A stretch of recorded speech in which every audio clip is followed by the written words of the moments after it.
అయితే నల్ల బెల్లం, జీలకర్ర, అల్లం, వాము, అదేవిధంగా కొంచెం సాల్టు, పసుపు, శొంఠి, మిరియాలు మనం ఇవి తీసుకున్నామండి. సో వీటితో మనం ఒక మెడిసిన్ తయారు చేద్దామండి కోళ్ళకి. సో ఫస్ట్ ఏంటంటే కనుక మనం ఈ యొక్క వాము ఉంది కదండి, వాముని మనం మంచిగా పొడి చేసుకోవాలండి, వాము, జీలకర్ర వీటిని. సో మనకి మిక్సీ ఆడితే కనుక మిక్సీలో అవి నలగవండి మంచిగా. సో అదేవిధంగా సొంటి ఉంది కదండి, సొంటిని కూడా కొంచెం కాల్చుకోవాలండి, కాల్చుకొని ఉంచుకోవాలి. సో అదేవిధంగా వెల్లుల్లి, శొంఠి, మిరియాలు, నల్ల బెల్లం, అల్లం, పసుపు, అదేవిధంగా సాల్ట్ అండి. సో ఫస్ట్ మనం వాము అనేది మనం మంచిగా నూరుకున్నామండి. మనం ఏంటంటే మనకి వాము, జీలకర్ర అనేవి మనకి మిక్సీలో పెడితే కనుక మంచిగా రాదండి.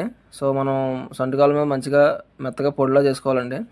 సో 1 బై 1 మనం అన్నీ కూడా మంచిగా పొడి చేసుకొని మనం పక్కన పెట్టుకోవాలండి.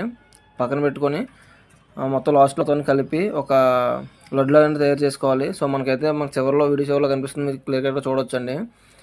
సో ఫ్రెండ్స్, మనం వెల్లుల్లి, అదేవిధంగా జీలకర్ర, వాము ఇవన్నీ కూడా 1 బై 1 మనం అనేది చేసుకుంటున్నామండి. సో బెల్లం అనేది ఫస్ట్ చేయకూడదు, అది ఎక్కువ అంటే కొంచెం తడి ఎక్కువ ఉంటుంది కాబట్టి మిగతా అనేది బాగా నలగవు. సో పొడి వస్తువులు ఉన్నవి మొత్తం అన్ని ముందుగా నూరేసుకోవాలంటే అది మనకి వాము కానీ, జీలకర్ర కానీ, అదేవిధంగా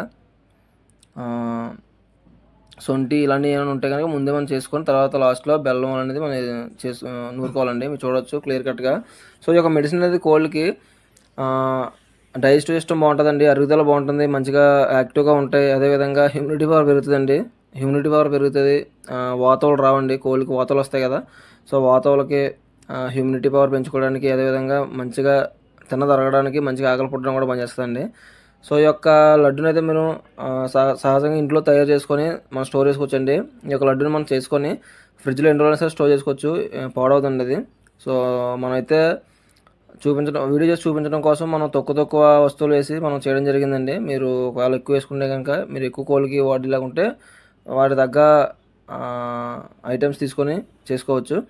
సో చూడండి ఫ్రెండ్స్, లాస్ట్ మనం అయితే బెల్లం తీసుకొని నల్ల బెల్లంతో లాస్ట్ మనం నల్ల బెల్లం అయితే మనం మంచిగా నూరుకుంటున్నామండి. సో మొత్తం కలిపి ఒక పేస్ట్లా చేసుకొని పైన సాల్టు, అదేవిధంగా పసుపు కూడా లాస్ట్లో వేసుకోవాలండి. పసుపు అనేది మనకి యాంటీబయాటిక్.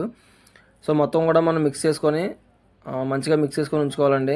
ఉంచుకున్న తర్వాత మనం ఇవన్నీ కూడా చిన్న చిన్న ఉండలా చేసుకొని వారానికి లేదంటే 3 రోజులకు ఒకసారి కోళ్ళకి వేసుకోవచ్చండి. చిన్న చిన్న ఉండలు వేసుకుంటే కనుక ఎటువంటి సైడ్ ఎఫెక్ట్స్ రావు, అంటే జబ్బులు త్వరగా రావు. అదేవిధంగా